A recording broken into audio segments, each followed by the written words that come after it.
Hello ladies and gentlemen, welcome to another Let's Play series. Today we will be playing Tyrian.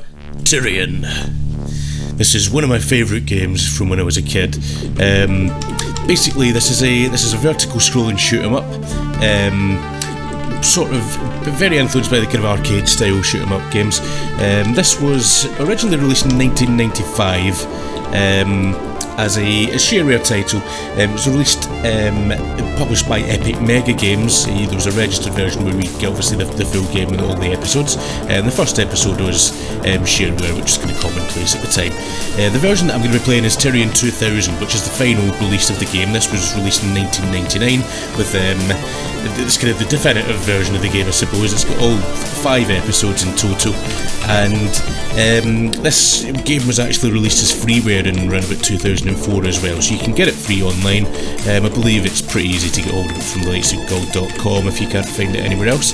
And yeah, with that, there's not really much else to say other than let's get ready and just dive in. So we'll go through the story just as we start the game, but first of all let's just start a new game. We're going to be doing a one-player full game, and we're going to be starting on episode 1, which is Escape. We're going to be playing all the episodes ultimately. I'm going to be playing it on hard difficulty. Now, you might think I'm crazy for choosing the hardest difficulty level. This is not the hardest difficulty level. If you press Shift and G at this screen, it brings up impossible difficulty. Then, if you press Shift and right square bracket, it brings up suicide difficulty. And then, if you highlight one of those two and press L, O, R and D simultaneously, it brings up Lord of the Game difficulty. We're not going to be playing on any of these. I'm going to go with hard, because the other difficulty levels are just ridiculous. Hard is pretty hard as well. I mean, especially at the start of the game. It's one of those games that actually does get a little bit easier as you go through, because you can upgrade your ship, and you do become more powerful as you go through the game. At the very beginning of the game is possibly the hardest part, so if we can make it through these first few levels, we should be fine for the rest of it probably. So we're going to go with that. We're going to go with hard. Now, just before we do anything else, what I'll do, the storyline of the game is basically told to you through these data cubes, but it doesn't quite tell you the full story at the start, so I'm going to very quickly just go over some story from the manual here. This is straight out of the actual manual that came with the game. This is the background story to Tyrian. So, the year is 20,031. You are Trent Hawkins, a terraformation pilot. For 3 years, it has been your job to fly over tough-to-navigate planetary formations and check for habitable locations on newly terraformed planets. You execute more hair-raising manoeuvres in a day than most League-trained pilots do during the course of their whole career. After many years of war, however, you prefer blasting rock formations to vaporizing enemy starships. Your latest assignment from the Interplanetary Council is Tyrian, a proposed trading world on the edge of the sector near Hazudra territory. The Hazudra are a lizard-like race, recently discovered in a nearby asteroid field. One of your fellow workers and close friends, Bruce Kizilak, was a Hazudra. Yesterday, Bruce was shot in the back by a waiting hover drone that disappeared into the sky before you could blink, let alone stop it. Someone killed your best friend, and if it's the last thing you do, you're going to find out why. The only lead you have is what Bruce told you before he died. My friend, you must leave Tyrian now, or you will be killed. Even after death, I could not bear to lose you. Still, what I am about to tell you will mark you, so listen well. You are familiar with the corporation that controls the terraformation of Tyrian, called Microsol. They are responsible for my death. And do you remember the glowing rock that we discovered in the mine west of here? It was more than just a pretty mineral. It is a new source of power called gravidium. Harness it, and engines will soon be obsolete. It can control gravity. Microsol wants it, and will eliminate anyone who knows of its existence. They captured me 2 days ago, and tried to erase my memory as a warning. They did not know my memory is holographic in nature and cannot be wiped out. Today, I would reason that they discovered this, and found me to finish the job. Now, you must go, before they hunt you down. Hurry, head towards Savara, the free world. It will be difficult for them to follow you there. Go! You ran to your quarters and found them torn apart. Luckily, you managed to obtain 3 weeks' leave and a Gen Corps Hawk fighter. You set out for Savara tomorrow, and grieve at the thought of telling your parents that your best friend has been murdered. You grieve even further knowing how you're to stay alive with the whole of Microsol dogging your heels. Preparing for a troubled day, you close your eyes at last, vowing to avenge Bruce's death, not knowing that what will take place in the next 3 weeks will become the legend of Tyrian. Ready yourself. Okay, so that is straight out of the manual itself. So that gives you a bit of a background as to what's going on. We are Trent Hawkins, Terraformation pilot. We're going to quickly go through these data cubes, and then we'll get started on to the first level, I suppose. So, data cubes, basically we'll find a number of data cubes throughout the game, and these data cubes will reveal further parts of the story to us. The story can become a little bit disjointed because you're not guaranteed to find all of the data cubes. They basically get dropped by certain enemies and levels, and if you miss one, you can find yourself missing out chunks of the story. So if we do happen to miss parts of the story, I'll try and fill in the blanks wherever I can remember what's been going on. Anyway, here we start with Tyrian Dataflux 04054871. After gathering all the available data, I think I found the safest course into Tyrian orbit from my landing platform. After heading due west out of the Fochi mines, you should come into contact with the floating battle platforms. Watch for the auto-targeting plasma turrets and especially the construction claws. Whoever designed these platforms sure counted on spies and infiltrators, as they're loaded with small squadrons of surface attack drones as well. I think these platforms are filled with gravitic ore, which would explain why they're floating. No wonder Microsol wants to mine them so badly. I just hope I don't get intercepted before I reach orbit. So I think that was basically our planned escape route from Tyrian. We need to get off of Tyrian, which is where we've been posted to do this terraformation job, except now Microsol want us dead. Microsol are a sort of galactic corporation who are in charge of the terraformation effort, I believe, in Tyrian. And the reason for this is because they know that Tyrian contains this gravitic ore, which they want to control, that it will make them all powerful or something like that. Okay, Holovid Release Alpha. Note, rated not funny. The Prime Chair said in a convention at Midway Savara, "We feel that the economic benefits for mineral gathering in Tyrian to be immense, scientifically and economically. While so far we haven't found anything but worthless granite strata, we have been able to form stable test platforms for military deployment which avoids 80% of the gravitational pull of the main body of the planet, significantly reducing deployment time and energy consumption. In addition, there is a 260% increase in solar collection at that level of the atmosphere, and we feel it can be beamed down to the surface to provide cheaper, more bountiful power while avoiding the need to deploy space platforms. If we can keep the gravitational disruption active on the rock and still maintain at least a moderate ground G-force, it will increase the worth of Tyrian and provide us with an increased capacity for fast colonization. Scientists believe that mineral compositions in the heavy rock strata on the surface of the planet can be easily gathered while the planet's gravity has been disrupted. Tyrian is the only planet whose gravity shifts enough to allow the top strata to break apart from the planet in large sections. So far, no one has been able to figure out the odd results in the force, but Gen Corps has stated it believes the mineral components of Microsol's world to be just on the surface of the planet. They believe that the core of the world is mostly gas pressure, with molten pockets situated in several locations around the core, without any matter in the center of the planet. They have distributed hollow models of the force diagrams which indicate the gravitational pull is very uneven around the planet, which could near several locations near the surface and would provide a near cancellation of the G-force. So, Tyrian seems to be quite a strange planet, with gravitational instability is basically ripping chunks of rock off the surface and allowing them to float above the surface. Here we have a scenic guide to the universe, Tyrian. This is a bit of sort of flavour text as well. Some of this doesn't really correlate with the story, but it just gives you a bit of background to the actual universe. Tyrian. Dining. Though only recently habitable, Tyrian features some capable cooking. There is little outstanding about most of the establishments, unfortunately. The Terrace de Rock is a lovely dining hall in the city of Rockenheimer, where mineral creatures can dine to their delight on tasty quartz and feldspar dishes. For our reptilian cousins, there is a fine selection of delicacies tuned to the discriminating grubite. No finer mealworms can be found in this side of the galaxy. Sadly, there is only one dining establishment for humans, another chain in the interstellar House of Gruul. This one is even more miserable than the one located in the toe jam of Torm. Avoid at all costs, and try the mealworms instead. Culture. There is only a rudimentary culture in Tyrian, but it does boast a fair number of lovely recreation camps for younger kids. Rockland is a fine example of these joyous facilities.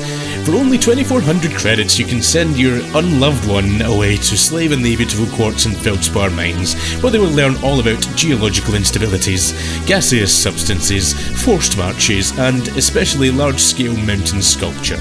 It is an experience no kid would ever forget. Mineralists will also be able to gaze and wonder at the incredibly varied geology of the surface strata. Worth a look. Entertainment. Most visitors come to Tyrian to watch the beautiful floating rocks. Every 2 months, Microsol features a new upheaval where you can see these giant rocks literally rip themselves out of the surface. One note of caution though, unfortunately this is extremely dangerous and they don't know in advance exactly which rocks will fly off. But for a small fee, they will arrange hospital pickup and quick to-go funeral services. Incoming message from Midway Savara, 21717 Mark. Dear Trent, glad to hear you're doing so well in Tyrian, son. Papa's so proud of you. Oh yes, how's your Hazudra friend? Not great. He seems nice. You'll have to bring him home this Fokar cycle for dinner and a hollow snack. You're going to come back this Fokar cycle, aren't you, son? We still have your room made up, just like when you left. Some things to take care of first. Papa wants me to tell you he finally has a job with Microsol. Uh-oh. It seems they're interested in charting the STI-5 sector where you're working. I always told you Papa was the best hollow chart deployer in Savara. Finally, I think we're going to move out of this old home. Papa got a huge payment from his P-scouting job and we can afford to do some things we've always wanted to do. Oh, Papa says we have to go to the final interview now. Seems they want us to visit the local branch office for a welcoming party. All our love, Mum. Uh-oh, we better get back to Savara fast. They obviously have no idea what's happened, and no idea that Microsol obviously want us dead at this point. So with that, we had better get ourselves off of Tyrian first of all. So let's have a wee look. We've managed to get ourselves into a ship. We have the USP Talon Light Fighter. The USP Talon provides you with 1 full inch of armour plating, a generous full-size generator and engine area, with both forward and rear mounting systems and 2 cargo bays. It's just like a real Microsol fighter. The craft is especially designed for speed and manoeuvrability. It gives you an unparalleled 3G base thrust addition, all this for only 6,000 credits. So that is our ship. We can upgrade the ship. This is one of the coolest things about this game. We can get new ships at various points through the games. We can also upgrade weapons, try different weapon systems. There's a lot of flexibility with how you can set up your ship. The ship itself will give you an armour rating, and you'll also have a shield on top of that, but you've basically got 2 lines of defence. When you're playing this game, you can take quite a lot of damage before you die. I'm going to actually, in this particular level, I'm going to buy a sidekick. I'm going to get the Plasma Storm sidekick, which is actually one of the most powerful weapons in the game. We're going to buy this straight off the bat. So that's a sidekick. That's like a sort of secondary weapon that you can fire with the alternate fire button. And the Plasma Storm is great for taking out kind of big groups of enemies and bosses. That leaves us with not very much money to upgrade anything else, so I'm actually going to downgrade our shield slightly, and that should give us enough money to upgrade our pulse cannon to level 2, and that's really all we're going to be able to do for this level, just because we've got that bigger weapon there. But we shall go with that. Now I'm going to be playing this with the mouse. You can play this with a keyboard, a joystick or a mouse. I'm going to be playing with the mouse. That seems to be the most the kind of best control method for accuracy in this game. So we're going to take on the first level of Tyrian, which is Tyrian itself. We need to escape from the planet. So, first things first, you can see straight away, this game looks amazing. I think the graphics in this game are absolutely outstanding. The pixel art is really, really nice.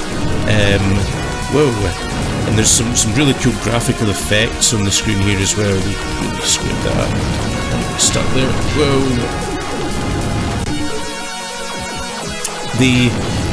You can see here we do have a kind of strange kind of code and field of vision. This only happens in certain levels, and normally it doesn't even happen in this level. This is only because we're playing it in hard difficulty that we're seeing this. That there that you can see me, the massive shots that are coming out, that's the plasma storm. This is just a really powerful weapon for taking out big groups of enemies. We're going to have to be a little bit more careful, otherwise we are going to die here. That's the way into a secret level, which we will get at the end of the level. Usually secret levels are found from kind of orange orbs that you can pick up. That one is a slightly different one in that you just kind of hover over a part of the screen and access it. It's kind of this blue thing that's hidden under a rock at the side there. But that will take us to one of the coolest secret levels, I think, in the whole game. It's a really awesome secret level, that one. Well, yeah, you've got to watch out, especially when you've got this kind of cone thing blocking your field of vision. It really makes it difficult to see enemies that are coming from behind you, and they will come from behind you and from the sides in this game. That will happen a lot, and they're very, very difficult to see. Not so much when you can see them clearly over the cloud stuff there, but when it's in the darker parts of the screen, it becomes quite tricky to kind of see where they are. But that's okay. If we made it this far, we should probably be able to get through the level. I'm surprised if we screw up at this point. We did, however, miss a whole bunch of data cubes, unfortunately. Never mind, I don't think there's anything hugely important in this first level. This guy might drop one. No. Sure, one of these guys drops one. There are some kind of strange things in this game, like if there's certain items, certain enemies will only drop an item if you like kind of blow up a certain group of enemies in a certain sequence and things like that. So sometimes you'll find, you might have got something to drop in one playthrough and it doesn't happen in the next one. You're not really kind of sure what caused it or not. But sometimes things are just quite easy to miss as well. Some enemies are quite easy to just miss. It's very tricky, especially at this point in the game, because we've not got our weapons upgraded fully yet. We don't really have an awful lot of firepower at this point. We do, however, have the plasma storm, which should make this boss pretty easy. Yeah, so the plasma storm is just great for taking out bosses. But watch out for this quite heavy fire there. That's fine. That wasn't too bad. So we're on our way to a secret level. And we got one data cube there. So what's in that data cube? Local Emporium data flux. It's an advert. Come on down and pick up a USB shuttle at Hank's Used Shuttle and Holo Tractor Emporium. These new uncorporated systems personnel shuttles deliver unparalleled speed and versatility, allowing the most dangerous and unskilled pilots to maneuver with ease. You may also mount conventional weapons to discourage asteroids from striking your hull. The USP Talon provides you with 1 full inch of armor plating and a generous full-size generator and engine area, with both forward and rear mounting systems and a 2 cargo bays. It's just like a real Microsoft fighter, specially designed for speed and maneuverability. It gives you an unparalleled 3G base thrust addition. All this for only 6,000 credits. The USP Perrin has all the specifications of the Talon, but with Mark 7 air conditioning and a P3 stabilizer for added comfort in the blackness of space. Also, keep a lookout for its stylish drink holder and holo snack bar. Excellent. Okay, we got a little bit of money there, not a huge amount, unfortunately. really do with some stronger weapons. So we're going to try, these are the rear weapons, these will fire alongside your main weapons. These are really cool because they've sometimes got alternate fire modes as well. You can switch between, for example, that's the Starburst here, that's the normal fire mode. That's only got one fire mode, so you can upgrade that and it will shoot faster and stuff. The multi-cannon, by default, kind of shoots to the side. You can also use the alternate mode to kind of angle the shot slightly, and this is my personal favourite, the Sonic Wave. By default it also shoots to the side and sometimes to the front. I'm going to switch it so we've got more forward firepower, so this is the Sonic Wave. With that, I think we should probably upgrade our shield. We're not going to be able to upgrade the ship as well. How's our generator doing? You see that bar in the middle of the screen there? That is showing your power supply basically. That's getting eaten away fairly quickly, but we can probably deal with that. Your power is important because it not only allows your weapons to fire, it also is responsible for recharging your shield. So like I said previously, there's two kind of lines of defence in this game. You've got your shield and your armour. The shield will basically, when you start taking damage, your shield will go down first until your shield is completely depleted, and then your armour will start taking damage. Your shield will recharge over time, assuming you've got power and your generator to do so. Your armour won't recharge.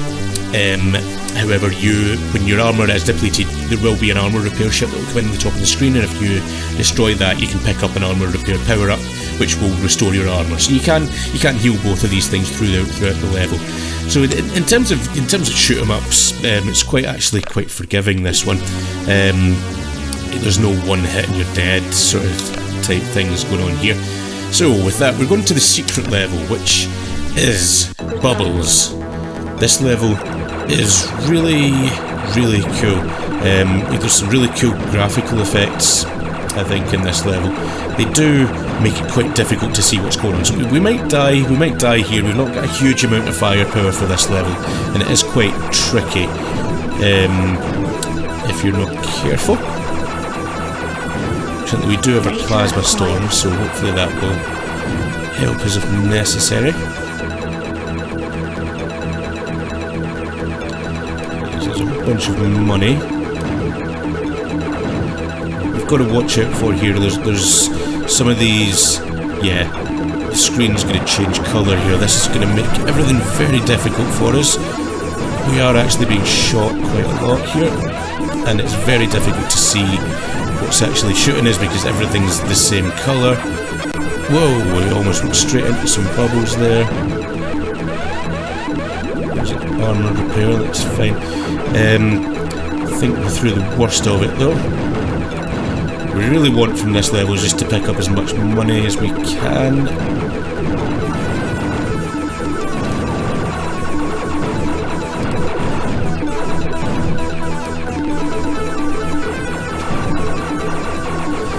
Okay, yeah, we've done not bad.